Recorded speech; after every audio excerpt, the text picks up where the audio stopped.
बऱ्याच जणांचा प्रश्न असतो की पल्स पोलिओ अभियान खूप दिवसापासून राबवतात. आम्ही लहानपणी एकदम बारीक होतो तेव्हापासून चालू आहे.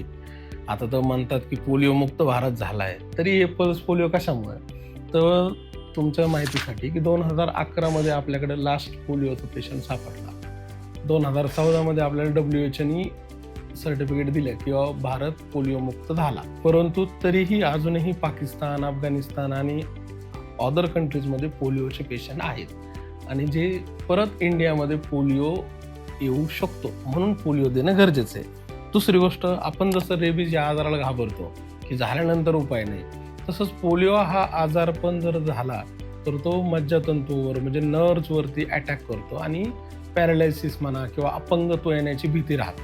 त्याच्यामुळे आणि त्याच्यावरती असं काही ट्रीटमेंट नाही आहे. त्याच्यामुळे तोही एक घातक आजार आहे जो परत इंडियामध्ये येऊ नये आणि परत मुलांना प्रादुर्भाव होऊ नये त्यासाठी पल्स पोलिओ अभियानामध्ये सामील होणे आणि आपल्या 5 वर्षाखालील सर्व बाळांना 2 थेंब निश्चित देणे.